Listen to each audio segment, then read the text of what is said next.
በሃይዌይ መንገድ ላይ እያሽከረከራችሁ በድንገት የመኪናችሁ ጎማ እንደዚህ ሊፈነዳ ይችላል። እንዲፈነዳ የሚያደርጉ በርካታ ነገሮች ቢኖሩም ዛሬ ግን አብዛኞቻችን ስለማናውቀው ስለ ጎማ ስፒድ ሊሚት ወሳኝ ነው ብለን ያሰብነውን በዚህ አጭር ቪዲዮ እናገራችኋለን። እንደታዘብኩት ከሆነ በብዛት በሀገራችን ውስጥ ያሉ መኪኖች ቶፕ ስፒድ ከ180 እስከ 220 ኪሎ ሜትር ፐር አወር ድረስ ነው። ታዲያ የመኪናችሁ ጎማ ላይ እነዚህ ቁጥሮች መጨረሻው ጫፍ ላይ ያለው ይህ ፊደል ጎማው ምን ያህል መሽከርከር እንደሚችል ያመለክታል።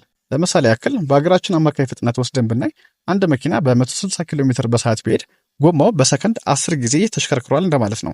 ይህ ማለት ደግሞ እያንዳንዱ ጎማው ላይ ያሉ ሴክሽኖች እያንዳንዳቸው በሰከንድ 10 ጊዜ ከአስፓልቱ ጋር ግንኙነት ይፈጥራሉ። በዚህም ጊዜ አስፓልቱን ቆንጥጠው ስለሚይዙ መኪናው በሚፈጥንበት ሰዓት ሙቀትን ይፈጥራሉ። አዲስ ጎማ ከሆነ ምናልባት ሊቋቋሙ ይችላል፣ ግን ያለቀና በተለይ ደግሞ በፀሐይ ወቅት አስፓልቱ ግሎ ከሆነ የምናሽከረክረው አደጋ ለመፍጠር በጣም ቅርብ ይሆናሉ እንደማለት ነው።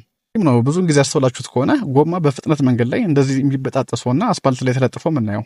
ስለዚህ የጎማችሁ ማክሲመም ስፒድ ጎማው ላይ ያለውን ሳይን ኤል ከሆነ 120፣ ኤም ከሆነ 130፣ ኤን ከሆነ 140፣ ፒ ከሆነ 150፣ ኪ ከሆነ ደግሞ 160 ኪሎ ሜትር በሰዓት መጓዝ የሚችለው እንደማለት ነው።